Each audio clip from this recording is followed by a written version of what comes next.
அஸ்ஸலாமு அலைக்கும் வரஹ்மத்துல்லாஹி தஆலா வபரகாத்துஹு மஃஃபிரத்துஹு வ ஜன்னத்துஹு.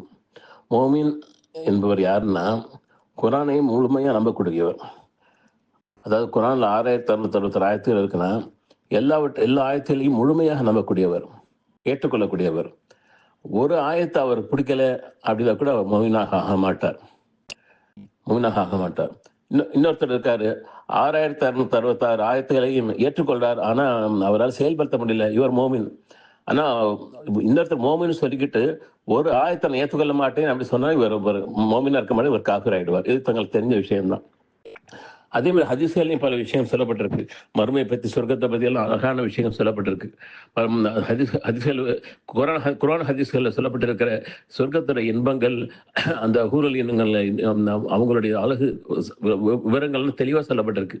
அதன் மேலே ஈமான் கொண்ட ஒரு மோமின் எப்படி அவர் சீக்கிரம் அதை அடையணும் ஆசைப்படாமல் இருப்பார்? எனக்கு புரியவே இல்லை மௌலானா. சீக்கிரம் போகணும், சீக்கிரம் அதுக்கு ஒரே வழி மௌத்து பிறகுதான் போக முடியும் அப்படிங்கிற ஒரே வழியை எல்லாம் உண்டாக்கிட்டான். அப்போ மௌத்து நேசிக்க ஆரம்பிச்சிருவார் அவர். மௌத்து நேசிக்கிறது மட்டும் இல்லாம எப்படி துவா கேட்பார் அப்படின்னா அதுக்கும் அல்லாஹ் கட்டுப்பட்டவர் ஆயிடுவார்.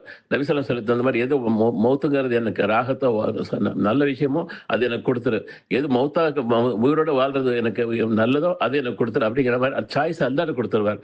இவர் தான் அசல் மோமின். இப்படி இருக்கும்போது இவர் சாப்பிட சாப்பாடுகள் என்ன சாப்பாடு சாப்பிட்டா, என்ன உயர்ந்த சாப்பாடு சாப்பிட்டாலும் இவருக்கு சொர்க்கத்துல இதை விட சிறந்தது கிடைக்கும் அப்படின்னு தான் நினைப்பாரே தவிர இந்த துனியாவோட சாப்பாடை பாராட்ட மாட்டார், இதை புகழ மாட்டார்.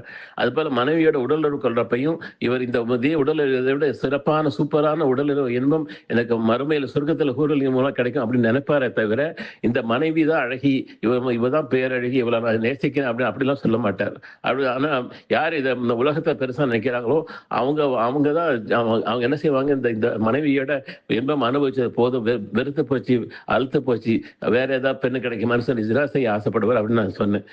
மறுமை எப்போதும் நினைவில் வச்சிருக்க மோமினாக இருப்பார். மோமின் எப்போ மௌத்தாகும்னு சொல்லப்படாத நிலையில இவர் அந்த இன்பங்களை நினைச்சு அதை நினைச்சு எதிர்பார்த்துட்டே இருப்பார். ஹதீஸ்ல சொல்லப்பட்டிருக்குல்ல, நீங்க தொழுகை ஒவ்வொரு தொழுகையும் மரணம் அடைஞ்ச வரை தொழுங்க, உயிரில் ஒரு பேர் தொழுவாதீங்க அப்படின்னு 5 நேர தொழுகைகள் மட்டும் இல்லாம அந்த ராத்திரி தூக்க சமயத்துல அல்லாஹும் பிஸ்மிக அமுத வஹியா அப்படின்னு ஓதுறப்பையும் ஒரு மரணத்தை முழுசைய நினைவில் கொண்டு வருவார். இதுதான் எனக்கு கடைசி ராத்திரி, நான் இந்த தூக்கத்துல எந்திரிக்கிறது அல்லாஹ் கையில தான் இருக்கு. ஏன்னா குர்ஆன்ல யா அல்லாஹ் நீ சொல்லிட்ட தூங்குற எல்லாரோட உயிர்களையும் நீ கைப்பற்றிக் கொள்கிறேன் அப்படின்னு சொல்லிட்ட, அதுபோல இன்னைக்கு நான் மௌத்தா போயிடுவேன் அப்படின்னு சொல்லி மரணத்தின் மேல மீண்டும் மீண்டும் நினைச்சு பார்த்து அதை ஆசை கொள்வார். அதுபோல ஹதீஸ்ல சொல்லப்பட்டிருக்குல்ல, ஒரு கவலம் விலங்கு சாப்பிட உணவு அந்த கவலம் தொண்டைக்குள்ள இறங்குறதுக்கு முன்னால நீங்க மௌத்தை எதிர்பாருங்க. தண்ணீர் குடிச்சீங்கன்னா அந்த தண்ணீர் குடிச்ச பாத்திரத்தை கீழே வைக்கிறதுக்கு முன்னால் நீங்க மௌத்தை எதிர்பாருங்க அப்படி சொல்லப்பட்டிருக்குல்ல. அது போல நீங்க தொழுகையில சலாம் கொடுக்கற ஒரு பக்கம் சலாம் கொடுத்துட்டு மறுபக்கம் சலாம் வரும் முன்னையே நீங்க மௌத்தை எதிர்பாருங்க. இப்படியாக எந்தெந்த விஷயங்கள் எல்லாம் மௌத்தை எதிர்பாருங்க நபி புனித நபிகள் சொல்லியிருக்காங்களோ அந்த நேரங்களில் இவர் மௌத்தை எதிர்பார்த்துட்டு இருப்பார். இது 24 மணி நேரம் பழக்கமாக இருக்கிறப்ப இவர் துனியா விஷயங்கள் மேல இவர் எந்த பிரியமும் வச்சிருக்க மாட்டார். இதன் மேல வெறுப்பு கொள்வார். இப்படி துனியா மக்களை மறக்கடிச்சிருச்சே, இப்படி மக்களை சொர்க்கத்துக்கு போக வேண்டிய மோமின்கள் இப்படி துனியால மூழ்கி மறக்கடி போறாங்களே சொல்லி நபி ஸல்லல்லாஹு அலைஹி வஸல்லம் பின்பற்றி என்ன செய்வார், எப்ப பார்த்தாலும் அதே கவலையிலேயே இந்த காலையும் மாலை அதே கவலையிலேயே சுழந்துட்டு இருப்பார். நபி ஸல்லல்லாஹு அல்லாஹ் தஆலா குர்ஆன்ல சொல்றான்ல, ஃபலா யஹ்ஸுன்க கௌலுஹும், அவங்க வார்த்தைகள் உங்களை கவலைப்படுத்த வேண்டாம். இன்னொரு சூரத்து கௌஃபர் சொல்றான்ல, பாஹி நஃப்ஸக, உங்களை நீங்களே மாய்த்துக் கொள்வீர்களா அப்படின்னு அல்லாஹ் சூரத்து கௌஃபர் கேட்கறான் பாருங்க. அந்த நிலைமைக்கு ஒரு ஆளாவார்.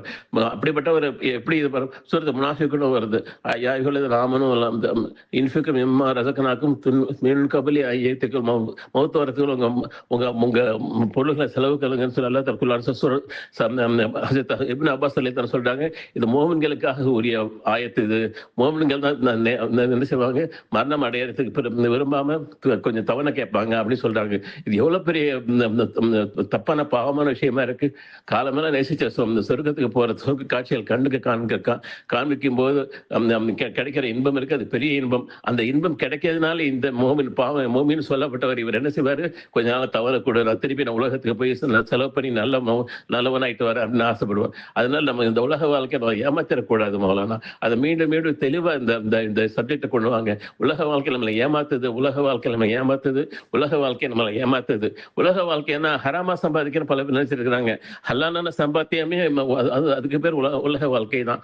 ஹலாலான மனைவி அது பேரும் உலக வாழ்க்கை தான். ஹலாலான சாப்பாடு அது பேரும் உலக வாழ்க்கை தான். அந்த ஹலாலான உடை அது பேரும் உலக வாழ்க்கை தான். இந்த உலக வாழ்க்கை ஹராம்ல வந்துச்சுன்னு வச்சுங்க, அப்ப டெஃபினட்டா நரகம் தான். ஆனா ஹலாலான சம்பாத்தியம் மேல ஆசை கொள்றது இருக்கு பாருங்க, அதுவே அல்லாஹ்க்கு கோபத்தை உண்டாக்கிடும். அல்லாஹ் தஆலா உங்களுக்கு எனக்கும் புற உலகத்து மக்களுக்கும் விளங்கிக் கொள்ள தௌஃபீக் செய்வானாக. அஸ்ஸலாமு அலைக்கும்.